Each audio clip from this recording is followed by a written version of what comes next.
Those of us who grew up in church were always taught that God is good. Sadly, not everyone believes that the biblical God is in fact good. Many of the most common objections to the Christian faith are attacks on the goodness of God. And today I want to address one of those attacks, specifically the claim that the Bible promotes genocide. Consider this quote from Noam Chomsky. The Bible is probably the most genocidal book in the literary canon. So how should we approach such a hostile attack? First, we must define genocide. Genocide means the deliberate and systematic destruction of a group of people because of their ethnicity, nationality, religion, or race. With that in mind, when dealing with an alleged genocide in the Bible, we need to ask these three simple questions. First, were people sinning? Secondly, did God offer a means of salvation? And third, was God acting justly? Now, I did not make up these questions. They actually come from Bodhi Hodge, a writer for Answers in Genesis. Now, what I want to do to you is apply these questions to a few examples in the Bible so you can see for yourself whether the Bible actually promotes genocide. The first example is the worldwide flood. Now, was the flood a result of sin? Were people sinning? Well, Genesis chapter 6 verse 5 states, "The Lord saw that the wickedness of man was great in the earth, and that every intention of the thought of his heart was only evil continually." This isn't just sin. This is saying these people were filled with sin. Every intention of their heart was only evil. But did God offer a means of salvation? Actually, 1 Peter 3:20 directly gives the answer. It says, "They formerly did not obey when God's patience waited in the days of Noah, while the ark was being prepared, in which a few, that is 8 persons, were brought safely through the water." So this is saying while the ark was being prepared, God's patience waited. You see, God was showing patience towards these wicked people, but they still continued to disobey. God gave them a chance to turn from their sins, but they didn't. And finally, was God acting justly in the worldwide flood? Yes, because the wages of sin is death. When God punishes people for their sin, he is acting justly.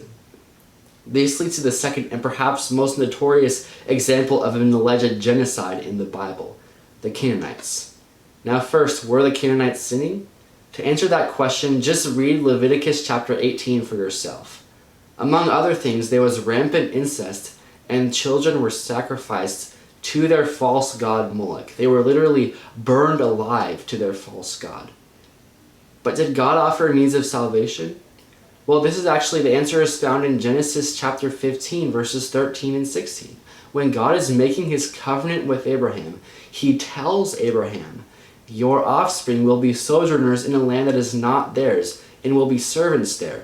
And they will be afflicted for 400 years. That's referring to their slavery in Egypt. "And then they shall come back here in the 4th generation, for the iniquity of the Amorites is not complete."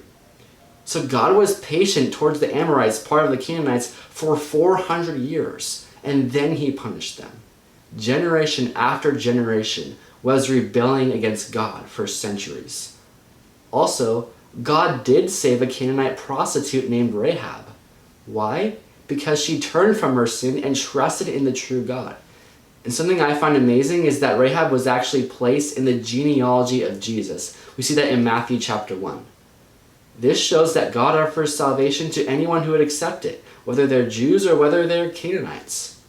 Now finally, again, was God acting justly? And once again, the answer is the same, yes, because sin demands death. And considering all the evil that this culture of the Canaanites embraced, including burning their children alive, I want a question that you want to answer for yourself. You must answer for yourself. Would it be just for God not to punish them? Finally, the third example is going to be a little bit different. The third example is that of Nineveh. Nineveh, like Canaan, was evil and wicked. God sent a prophet, Jonah, to warn Nineveh of their impending judgment. And Nineveh actually repented. The crazy thing is Jonah was actually angry at God because God was so merciful. And again, I want to ask you, because you need to answer this question for yourself. What is the difference between Canaan and Nineveh? Was it their race? No. Neither of them were Jewish. The difference was that the Ninevites turned from their sin and trusted in the true God and accepted his gift of salvation. And the Canaanites did not, and that's why they were punished. In summary, every example of alleged genocide in the Bible has these three common traits. People are always sinning, God always offers salvation, and God always acts justly. So at the end of the day, where does this leave us? Is the biblical God just a genocidal monster? No. He's a God of justice, as well as a God of patience, love, and compassion.